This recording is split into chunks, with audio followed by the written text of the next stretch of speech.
When I fell ill and was hospitalized, Mary, my son's wife, and my granddaughter Emma came to visit me, and I smiled brightly. After exchanging greetings, I wondered about Mary's somber expression and her lack of the novel I had asked for during the visit. Mary, with an unnatural gaze, eventually mustered the courage to speak to me, but just as she began, Emma energetically interrupted by jumping onto my bed. Emma asked, "Grandma, will you get better after the surgery?" I replied reassuringly, "Oh, it's nothing serious, just a bit tired. But seeing your face has lifted my spirits." As I smiled and flexed my arms, Emma smiled happily too. After peering at my face for a while, Emma fell silent, her beautiful eyes looked thinking real serious. While continuing to smile, she asked me, "Hey Grandma, do adults laugh when they're lonely?" Surprised, I asked, "Huh? Why?" But Mary hurriedly took out her wallet from her bag. She gently lifted Emma from my bed, handed her some change, and said, "Emma, go buy some juice," before sending her out of the hospital room. With a solemn expression, Mary then approached me and began recounting what she had just witnessed. "My name is Nancy. My husband Jason and I are both in our 50s, and we've never fought since our younger days, recognized by all as a loving couple. I call myself a freelance writer, specializing in travel-related articles. I've always been fascinated by the sound of the name, freelance writer, and now, I find myself immersed in writing, taking on assignments I find online. Jason works for an online gaming company, handling tasks like system development. But his job keeps him incredibly busy, often leading him to spend nights at the office when deadlines approach. We live near our son and his wife, with whom we share an excellent relationship. John and Mary often invite us for overnight trips and outings, planning activities that we enjoy together. Our granddaughter Emma always says how fun it is to be with Grandpa and Grandma, which never fails to bring a smile to my face. However, Jason always declines our son's invitations, citing his busy work schedule, leaving both me and himself disappointed. While our schedules rarely align for us to share meals, I deeply appreciate the hard work Jason puts in for our family, often working late into the night. While my husband works tirelessly from early morning to late at night, sweating it out, I enjoy the freedom of being a freelance writer without being bound by time constraints. It feels unfair to indulge in leisure trips with our son's family when I have the luxury of spare time. Sensing my sentiments, Jason always smiles with deep wrinkles etched on his face as if carved with laughter lines. "Work feels like a hobby to me. So you don't have to worry about it." "Yeah, thanks always." "So, where are you heading for our next trip?" "Well, next time, it's to a tourist spot that has seen an increase in visitors lately." Jason listens to my talk with a smile, nodding occasionally and interjecting appropriately. He's a great listener, sometimes showing surprise, sometimes nodding with deep interest. It would be such an honor if someone read my travel article and decided to visit the places I recommended. I said with enthusiasm, and he always responded with a delighted smile on his face. One day, while writing an article on my computer in my room, my fingers typing on the keyboard suddenly stopped. It felt like I was making more mistakes than usual. My body felt feverish, even though the air conditioning was set high. Despite taking deep breaths, I continued writing, but eventually, my fingers came to a halt. I recognized the signs from past experiences. I had a fever. I glanced back at the words on the computer screen, letting out a heavy sigh. With deadlines looming, I couldn't afford to rest just because of a fever. I pushed through and finished the article, but as soon as I completed my work, exhaustion overwhelmed me, and I slumped in my chair, eventually losing consciousness. Coincidentally, my son's family came by to share dinner and became concerned when I didn't answer the doorbell. Mary, who had a spare key, let herself in and found me collapsed. Without hesitation, my son and his wife rushed me to the hospital. The strain of pushing through while feverish had taken its toll, and I was diagnosed with temporary exhaustion. Due to severe headaches, the doctor recommended a 3-day hospital stay. When I contacted Jason, he had already returned home from work and couldn't find me, worrying about my whereabouts. He swiftly packed 3 days' worth of clothes and rushed to the hospital. Jason apologized sincerely, his voice filled with regret. He explained that his busy schedule wouldn't allow him to visit until the day I was discharged. I reassured him with a smile, saying, "Don't worry about it." If work demanded his presence, there was nothing to be done. With a smile, I reassured Jason not to worry. The next day of my hospitalization, my fever subsided, and I felt much better. Sitting on the clean hospital bed, I fidgeted, looking up at the ceiling or opening the drawers of the TV stand. I thought, maybe I could take a short walk around the hospital. Convincing myself, I strolled through the corridors until I found a small chair near the shop and restaurant area. Oh, it's too boring. Across from me, a man sat reading while a drip stand stood nearby. Ah, that reminds me, I had a novel I was reading at home. John wouldn't be at home due to work, so I decided to call Mary and ask her to bring the novel. I had given her a spare key, and it would be easy to explain where the book was.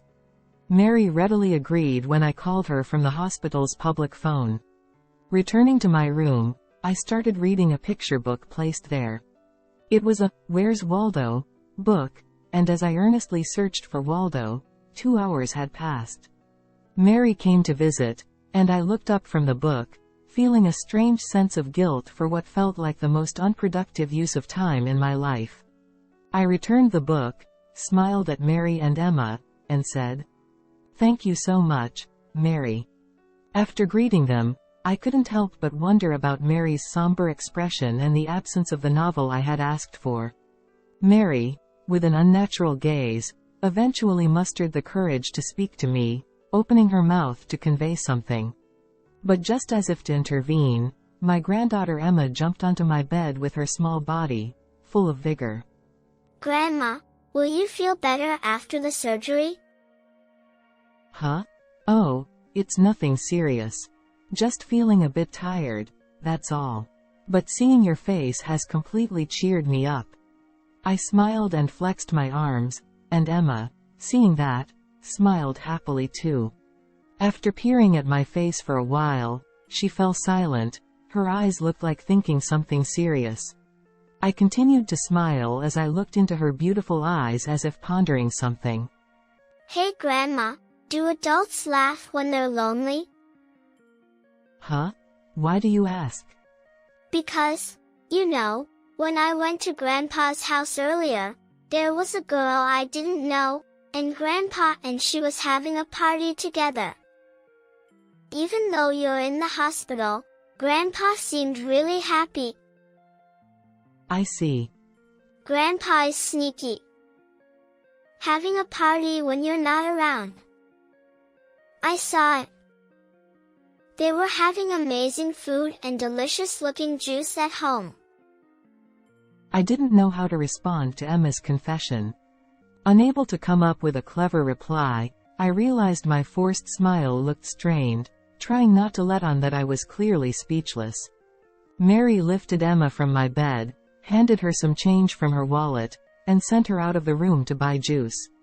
Then, with a solemn expression, she approached me and began recounting what she had just witnessed. Mary and Emma received my message and used the spare key to enter my house. Since it was a weekday afternoon, they assumed nobody would be home and entered without much thought. However, upon entering, they noticed neatly arranged women's shoes at the entrance. Faint laughter from Jason could be heard coming from the living room. Wondering if he had taken the day off, they approached the living room. Mary thought perhaps Jason was watching TV and laughing. But what they saw through the slightly ajar living room door was Jason and an unfamiliar woman sitting closely on the sofa. The woman seemed to be leaning into Jason's arm, whispering something softly into his ear. Mary instinctively grabbed Emma and left the house immediately. Mary later confessed. On the way here, Emma asked me why we didn't greet them. I panicked and said that Grandpa was feeling lonely because Grandma wasn't feeling well, so they were pretending everything was fine. Mary looked genuinely apologetic as she lowered her head. I quickly reassured her. It's okay, don't worry about it. I'm sorry too. Emma, holding a juice, returned to the room with a happy expression on her face. Emma spent time on my bed, chatting about trivial things and laughing happily. Mary watched them with a complex expression, but I quietly reassured her. Don't worry, I'm fine. After only I left the room, the atmosphere suddenly became quiet again. I opened Where's Waldo, not because I wanted to read it specifically. I didn't seek to find Waldo, but I needed to somehow sort out the inexplicable emotions bubbling up inside me. As I gazed at the crowded illustrations in the book, my vision gradually blurred with tears until I could see nothing. 3 days after being hospitalized, I was discharged safely. Jason, who took time out of his busy schedule to pick me up on discharge day, spent time with me with his usual calm smile, so I carried on as usual. Like any weekday morning, I prepared breakfast for Jason and saw him off at the front door as usual. It seemed like just another typical day, but beneath the surface of that routine, my plan was starting to take shape. The catalyst for the plan was John. Mary must have told him about the possibility of his father cheating. He had quietly simmered with anger when I was in the hospital. Let's teach Dad a lesson. John proposed. Intrigued, I leaned in. Perhaps it wasn't about being angry about the affair, but about confronting Jason with the truth and unsettling him. With John's cooperation, the plan to catch Jason in the act of cheating was quietly progressing. Firstly, John consulted with a lawyer and hired a detective for investigation, which resulted in obtaining photos of the affair scene in a short period. In a detective agency located within a rented building in the bustling district, an elderly man handed me a document summarizing the investigation results. Jason in the photos wore his usual calm smile, walking joyfully with a woman I didn't recognize through the streets. Despite obtaining conclusive evidence, I couldn't bring myself to blame him. Being cheated on is undoubtedly saddening, yet it's a fact that he has worked hard to provide for the family. Should I overlook the gratitude I feel for his efforts and focus solely on the infidelity aspect of our marriage? If I confront him with the evidence of his affair and it leads to divorce, what would become of my current life?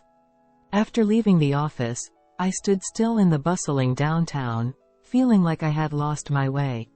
Even if I were to condemn my husband based on the results of this infidelity investigation, what would become of my life? With such uncertain future looming over me, I sat facing my computer in the living room. My job as a writer consisted of small articles and columns, but I wondered if I truly earned trust by persisting in it for so long. The requests never stopped coming in.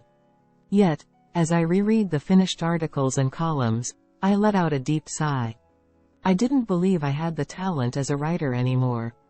There was a time when I excelled at weaving words and creating pieces that touched readers' hearts. But lately, I felt like something was missing. As I revisited my past work, I couldn't help but feel anxious about whether my talent had somehow disappeared. Was it because I was emotionally weakened by my husband's infidelity? Despite questioning myself, I shook my head involuntarily.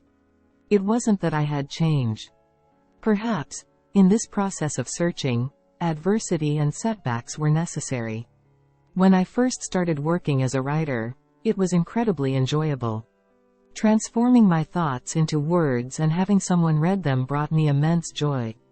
However, such enjoyable moments couldn't last forever, and there would inevitably be periods of stagnation and trials along the way. As I mulled over such thoughts, the home phone rang. It was the detective I had hired for the infidelity investigation. Though his face was mostly a blur, I remembered his air of suspicion. Without much preamble, the detective asked, Have you read the final line? I haven't really gone through it thoroughly, I responded. The detective explained.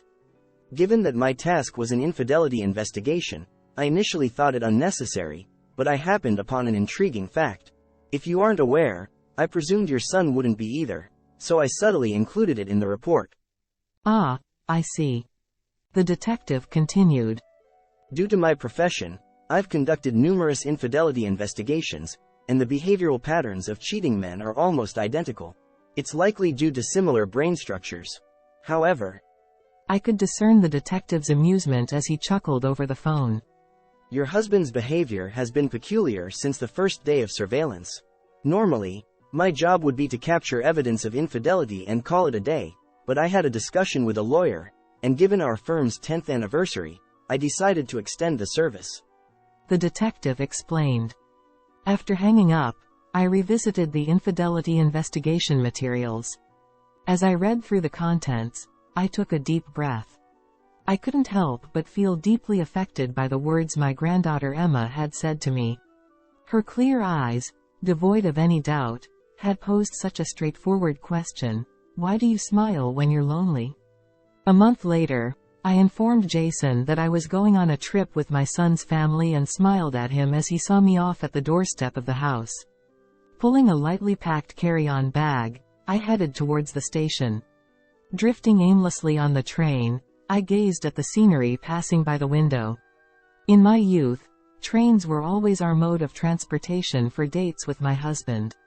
Until we got married, we never owned a car, so we always met at a quaint cafe near the station, known for its specialty teas. The menu meticulously listed names like Candy and Dinbra alongside each type of tea leaf. We'd both arrive 30 minutes before our usual meeting time, and he always ordered Maloo tea. Maloo, derived from the hibiscus flower, brewed into a blue tea reminiscent of tropical seas, accompanied by thinly sliced lemon that, when lightly squeezed, magically turned pink. Beautiful, isn't it? My husband murmured, looking not at the beautifully adorned Maloo tea but at me. I couldn't help but smile wryly at his usual remark. Looking back now, we must have seemed like foolish lovers, but back then, I was undeniably happy. Despite the anger and frustration of being cheated on, what comes to mind is always Jason drinking Maloo tea back then. I enter a cafe without much thought, looking for something familiar. Maloo tea isn't on the menu. Opting for a menu simply labeled black tea, with no mention of specific leaves, I sit down and let my gaze wander over the words printed in my book, now barely recognizable to my mind. I killed time like this for a while. Staying in the same cafe feels uncomfortable, so I move on to another. Maloo tea isn't offered there either. I wander the streets absent-mindedly, entering random cafes that catch my eye. And as I scan the menu items, I feel a slight disappointment in not finding the name I've been unconsciously searching for. The Maloo tea that resides in my memories is slowly fading into vague hues in my mind.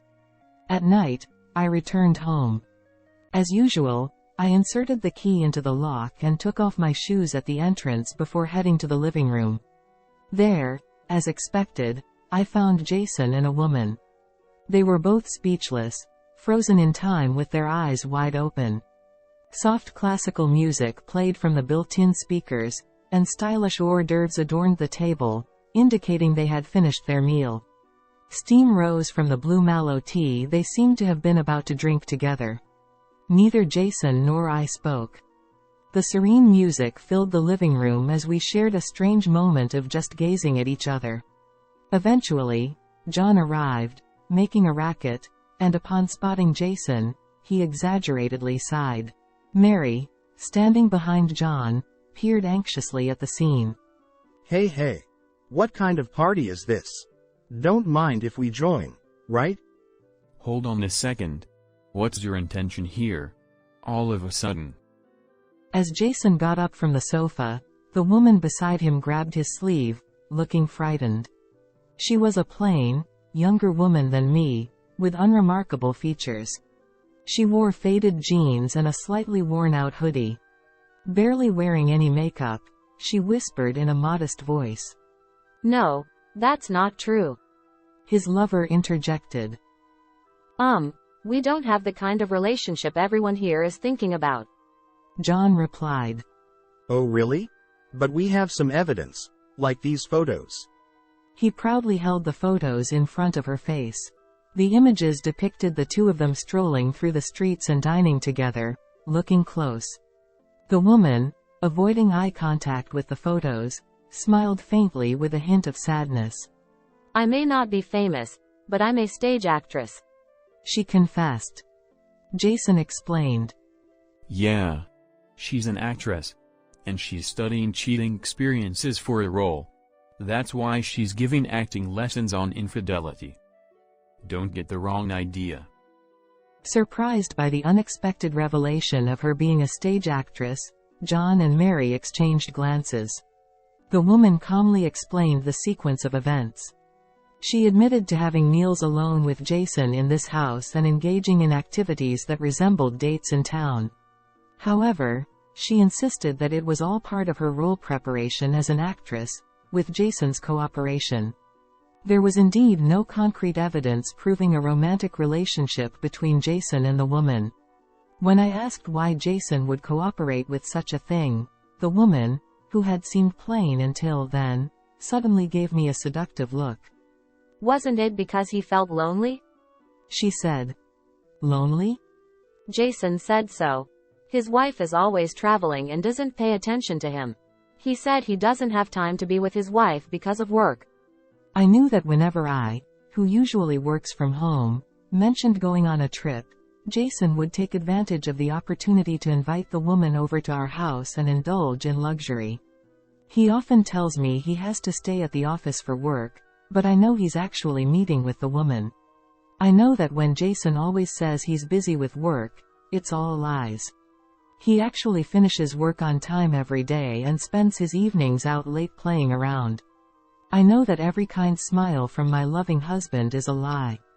But if I were to confront him about all of this now, everything would break and disappear like bubbles.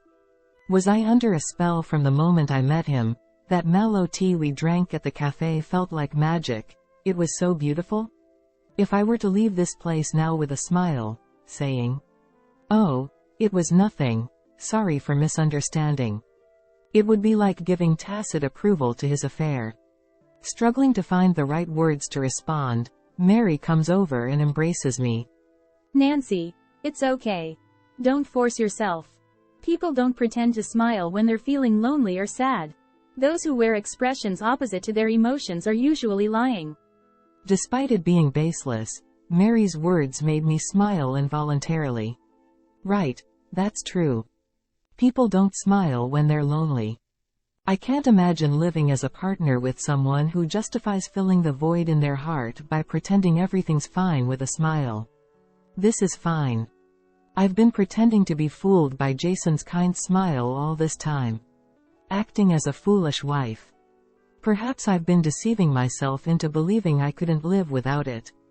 Always a housewife, continuing a hobby-like job, I've become too accustomed to living comfortably and have almost forgotten how I truly wanted to live. Maybe it's time to think more realistically about publishing what I learned during my travels as an article for the world to read, and to envision a future where someone would read it. Turning away from my always gentle and kind husband, I must now become independent. I can't believe his lies anymore. I'm divorcing you, Jason. I declare. I've told you multiple times. It's a misunderstanding. Just because I'm helping her with her acting practice doesn't mean it's evidence of cheating. And I can't afford any alimony.